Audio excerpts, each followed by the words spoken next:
days later, 90 days later, or 90 degrees later, he will become finally again the Lion of the tribe of Judah, starting the constellations all over again. This is why you had 12 apostles. The 12 apostles were the 12 signs of the zodiac. The whole story is the Son with his chosen 12.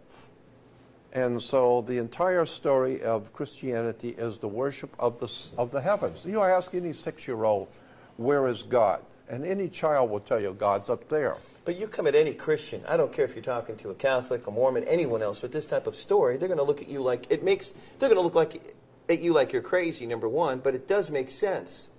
Oh yeah, it really makes sense. It makes more sense than the actual story of what they're perpetrating or bringing forth in their churches and so forth. Well, yeah, like in the spring, as I said, when the Jews worship the sun passing over the equator, so they celebrate the Passover.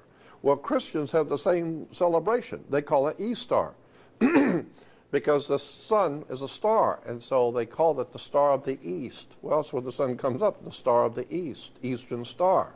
That's a Masonic lodge for women. Eastern Star is a star in the east, the sun. But when the sun comes up, it is passed over for the Jews. But for Christians, they say the sun is resurrected, not Passover, because that's Jewish. So for the Christians, we say he has been resurrected, meaning he's come back to life. That's what the word spring means. He was dead in winter, but he's springing back to life. And so the Christians celebrate spring. And so, or the resurrection of God's Son, the light of the world. Well, of course the sun is the light of the world. Let me ask you a question. Incidentally, just as you have seen him leave on a cloud, he will come back on a cloud. Well, that's right. Go out in the morning and watch the sun. If it doesn't come out on a cloud, then go out to the beach on Santa Monica every night and watch the sun go down. There's always a cloud out there. Yeah, it's funny because I was at the ocean. I was at Huntington Beach, and I did see the sun walk on the water as the sun was going down. It was shining on the water. The sun was walking on the water. All over the world, people say that when you see the sun finally touch the ocean. We say for a few moments, the sun is walking on water. So God's Son walked on water.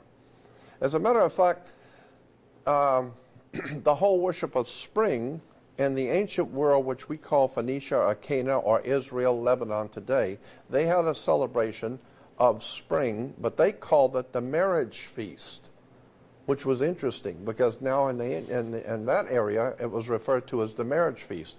In Egypt, it was called the Passover. In Europe, under Christianity, it was called Easter, or the resurrection of God's Son. But in the Middle East, that spring celebration was called the marriage feast of Cana.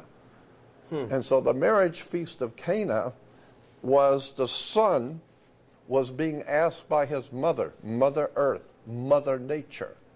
Mother Nature or Mother Earth was asking the sun to draw water, which the sun does, and let it rain on the grapes, transforming water into wine, so that we can now celebrate the coming of spring in the Middle East. We can all get drunk and chase women and have a great time celebrating God's Son who has come back. He is resurrected.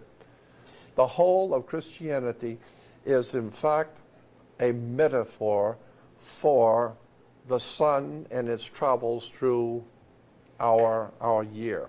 So the whole story of Lucifer himself as being... Well, now that's different. Now you're getting into a Latin word, Lucifer. Lucifer was actually originally the planet Venus. And the ancient peoples of the Arabic world worshipped Venus. Venus, the color of Venus, as I said before, all the reference works will tell you that Venus's color, according to the ancient world, was green. That's why you have on all Islamic temples and flags, etc., there will always be the color green, because green was a color associated with Venus. Now, what a lot of people don't know is that Venus was understood in all of the ancient world. All the ancient world we know viewed Venus as a crest. They would not see Venus as a planet, as a round planet. No. They always pictured in their drawings and in their writings and the hieroglyphics, they always pictured Venus as a lower crest.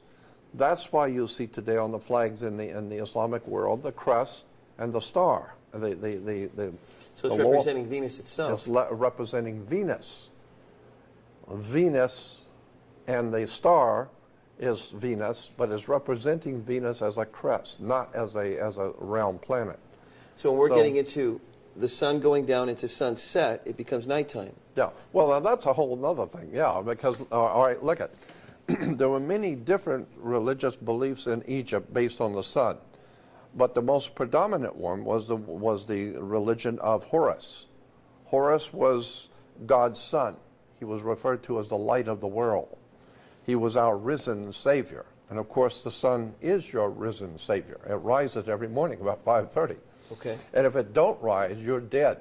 3 weeks, the planet is dead if we don't have the sun. So it is your Savior. And the ancient Egyptians said that the sun was pure energy, and we know energy is life. It's a